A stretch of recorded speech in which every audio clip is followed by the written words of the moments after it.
FPP நேயர்களுக்கு வணக்கம். பல்வேறு விதமான அரசியல் நிகழ்வுகள் பற்றி பேச நம்மோடு வம்சி அவர்கள் இணைந்திருக்கிறார். வணக்கம். சதீஷ். நடிகர் சூர்யா அவர்கள் திமுகவில் இணைய போவதாகவும் கோயம்புத்தூர்ல போட்டியிட போவதாகவும் ஒரு செய்தி பரவலா பேசப்பட்டு வருது. இது உண்மைதானா? இதன் பின்னாடி என்ன இருக்கிறதா நீங்க பாக்குறீங்க?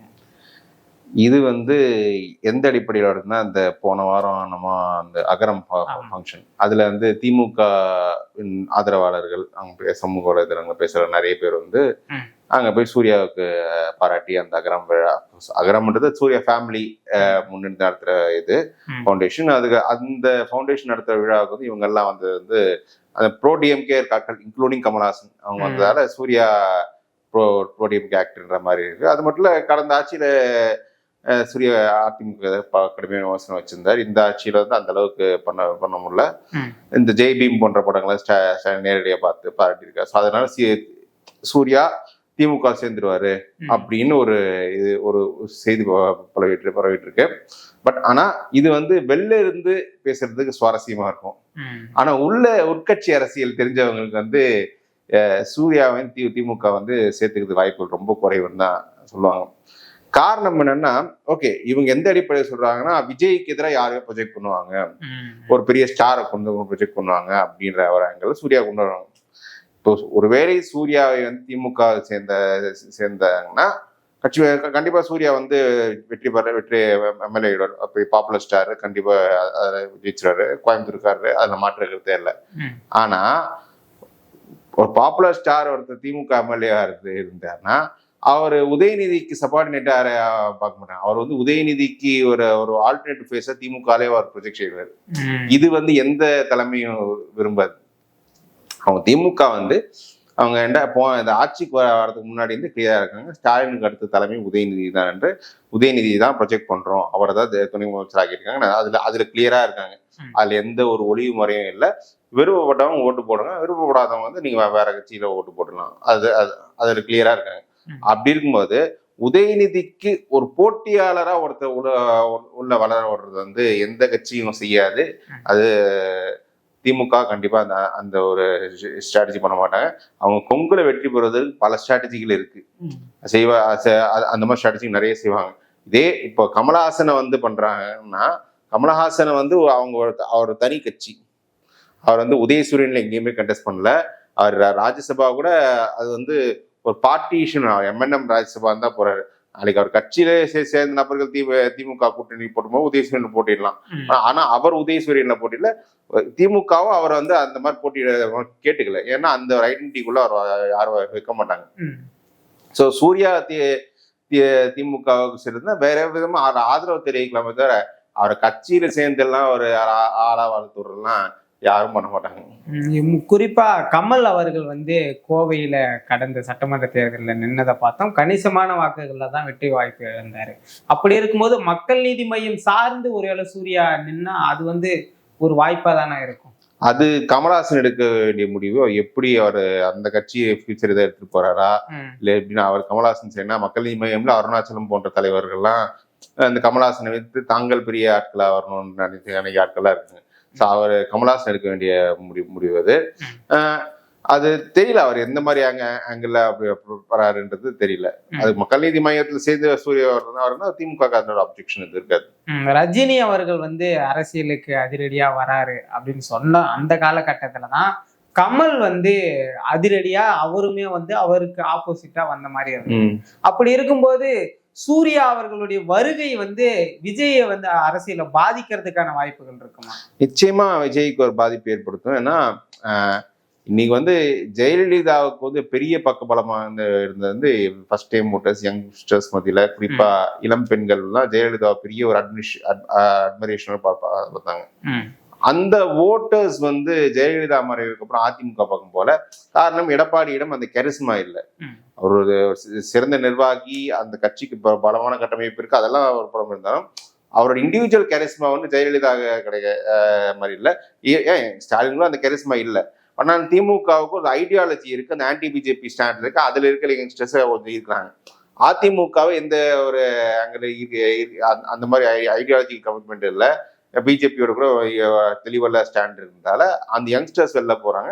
அவங்க வந்து இப்போ ஃபர்ஸ்ட் கமல்ஹாசன் முன்னாடி போனாங்க, கொஞ்சம் எலிட் யங்ஸ்டர்ஸ், கொஞ்சம் lower middle class weaker sections எல்லாம் சீமான் முன்னாடி போனாங்க.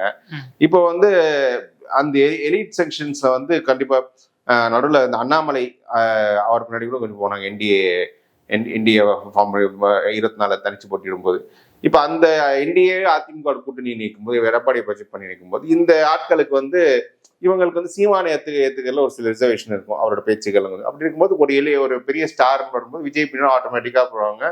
ஓவர்வெல்மிங்கா நம்ம பார்க்கணும். விஜய்க்கு வந்து ஆதரவு இல்லைன்னு இப்ப யாரும் சொல்ல மாட்டாங்க. ஆனா சர்ச்சை பிரச்சனை என்ன, ஆதரவு எவ்வளவுன்னு யாரும் தெரியாது. ஆதரவு பெரிய அளவுக்கு இருக்குன்றது மாதிரி தான் தெரியுது. ஒரு நல்ல எல்லா செக்ஷன்ஸ்லயும் ஒரு விஜய்க்கு ஒரு பெண்கள் மத்தியிலும் யங்ஸ்டர்ஸ் மத்தியிலும் நல்லா இருக்குன்னு.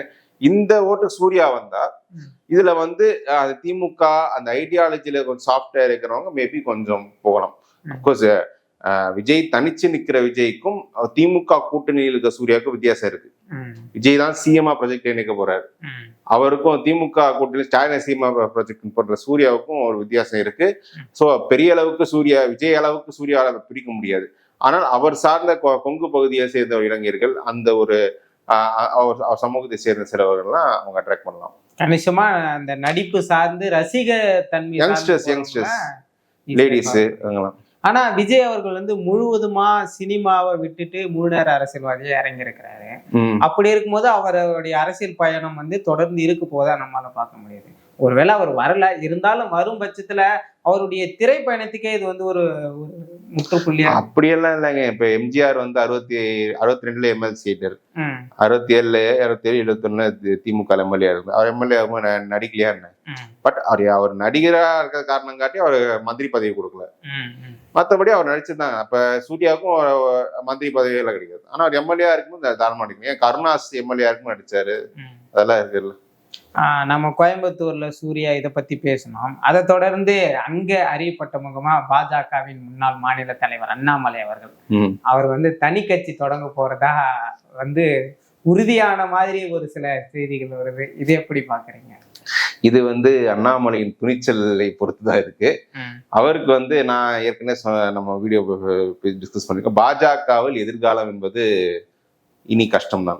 ஏன்னா அதிமுக கூட்டணியில் பாஜக இருக்க வரைக்கும் அண்ணாமலைக்கு பாஜகவில் ஸ்பேஸ் இருக்காது. அவர் எம்எல்ஏ தேர்தலில் கூட போட்டியிட மாட்டாரு. அதுல போட்டிட்டு அவருக்கு ஒரு ஸ்பேஸ் உருவாக்கணும்னா அதுக்கு பெரிய சாகசங்கள்லாம் செய்யணும். முதல்ல அந்த சாகசங்கள்ல செய்வாரா, அவர் செய்ய அனுமதி கொடுப்பாங்களா, அதெல்லாம் தெரியல. இப்ப வந்து தனி கட்சி அவர் தொடங்கினார்னா, நீங்க வந்து 2014 பாஜக மத்தியில் வந்த ஆட்சிக்கு வந்த பிறகு எத்தனை பேர் பாஜக ஸ்பிட் பண்ணி தனி கட்சி ஆரம்பிச்சிருக்காங்க?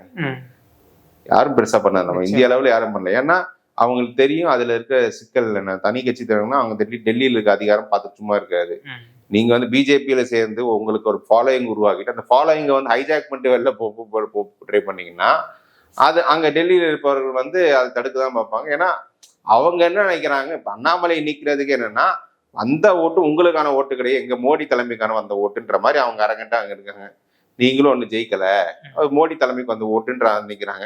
அவங்களோட போய் நீங்க பவர் பாலிடிக்ஸ் பண்ண சொல்லி பிரிச்சுட்டு போனீங்கன்னா கண்டிப்பா அவங்க இடி மற்ற பல ஏஜென்சிஸ் வச்சுதான் அவங்க இது பண்ணாங்க. ஏற்கனவே அண்ணாமலை மீது ஒரு சில அலிகேஷன்ஸ் இங்க இருக்க பாஜக தலைவர்கள் கொடுத்துருக்காங்க. அப்படி அந்த மாதிரி இது ஒரு கிராக் டவுன் காலம் ஆகும்போது அதை ஃபேஸ் பண்ற தைரியம் அண்ணாமலைக்கு இருக்கா? தனி கட்சி ஆரம்பிச்சு ஓரளவுக்கு எஸ்டாப்ளிஷ் ஆயிட்டா அது பெரிய அச்சீவ்மெண்ட். ஆனா அது எஸ்டாப்ளிஷ் ஆவதற்கு தடுப்பதற்கான வேலையை பாஜக செய்யும். அந்த கிராக் டவுனே உங்களால ஹேண்டில் பண்ண முடியுமா என்றதான் இது. இப்போ 2013 எதியூரப்பா வந்து கர்நாடகா முன்னாள் முதலமைச்சர், அவர் வந்து ஒரு ஊழல் வழக்குல வந்து முதலமைச்சர் பதவி நீக்கி ஃபர்ஸ்ட் டைம் 2008 to 2013 காலகட்டத்தில் முதலமைச்சர் பதவி ராஜினாமா பண்ணாங்க. அவர் வந்து கட்சியில ஓரம் கட்டு பார்க்கும்போது அவர் தனியா வந்து கர்நாடகா ஜனதா கட்சின்னு ஒரு கட்சி தொடங்கி அதுல வந்து 2013 கர்நாடக சட்டமன்ற தேர்தலில் 9% ஓட்டு எடுத்தாரு. பாஜகவுக்கு அந்த 9% ஓட்டு குறைஞ்சிருக்கு. அதனால காங்கிரஸ் அதிகாரம் வந்துருச்சு. ஸோ பாஜகவுக்கு வந்து எதியூரப்பா இல்லாமல் நமக்கு அதிகாரத்துக்கு வர முடியாதுன்னு தெரிஞ்சு இந்த 18ல மீண்டும் 14 அந்த அவர்களுக்கு சமாசம் பேசி மீண்டும் சேர்த்து 14ல ஒரு பெரிய வெற்றி கொடுத்தாங்க. 18லயும் ஓரளவுக்கு ஆட்சிக்கு வந்தாங்க.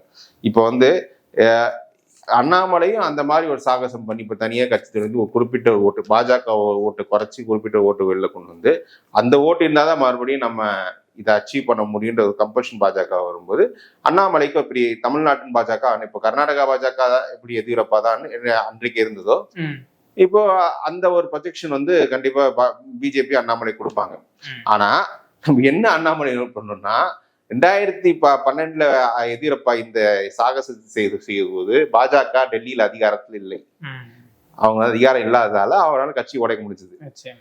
இதே எதியூரப்பா ஒரு 2 வருஷத்துக்கு முன்னாடி அவரை 18ல சிஎம் ஆன எடியூரப்பா வந்து 2 வருஷத்துக்கு முன்னாடி அவரை வந்து முதலமைச்சர் பதவி ராஜினாமா செய்ய சொல்லும் போது தனி கட்சி தொடங்க முடியல. காரணம் ஒண்ணு கிரெடிபிலிட்டி போச்சு. அது ஒண்ணு அவங்களால டெல்லி அதிகாரத்தை அவரால் எதிர்கொள்ள முடியல.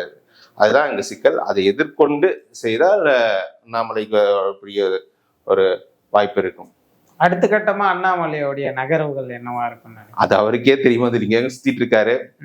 ஏதோ டெல்லி தன்னுடன் ஒரு காம்ப்ரமைஸுக்கு வரும்னு சொல்லி அங்கங்க கொஞ்சம் இந்த மாதிரி பேச்சுகள் அவரா பரப்ப விட்டு ஐயோ தனி கட்சி தொடங்கிட்டாருன்னா என்ன பண்றதுன்னு சொல்லி டெல்லியே அவரோட சமாதானம் பேச வருவாங்க அப்படின்னு எதிர்பார்த்துட்டு இருக்காரு. பட் எனக்கு தெரிஞ்ச அவங்க அந்த மாதிரிலாம் வரமாட்டாங்க.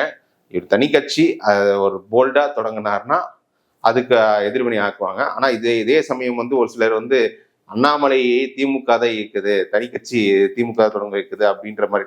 எப்படி சூர்யாவை வந்து கட்சியை சேர்ந்துக்குவாங்க கோயம்புத்தூர் கொண்டு, அது மாதிரி அண்ணாமலையும் கொங்கு மண்டலத்துக்கு ஒரு ஆளா காட்டுறதுக்கு தனி கட்சி தொடங்க வைப்பான்னு சொல்லிட்டு இருக்காங்க. இதை வந்து திமுகவும் இப்போ என்னதான் அவங்க மேடைகள்ல பாஜக எடுத்தாலும் பாஜக கட்சியை உடைக்கிற அளவுக்கு திமுக அந்த வேலையை செய்யாது. ஏன்னா அப்படி செஞ்சாங்கன்னா பாஜக அது எப்படி எதிர்வினை ஆக்குவாங்கன்னு அவங்க ஸ்டாலின் நல்லா தெரியும். அதனால அது திமுக வந்து இதை தலையிடவே மாட்டாங்க. நிச்சயமா பல்வேறு விதமான அரசியல் நிகழ்வுகள் பற்றி மிக தெளிவா சொன்னீங்க. நம்ம மேலும் ஒரு காணொலியில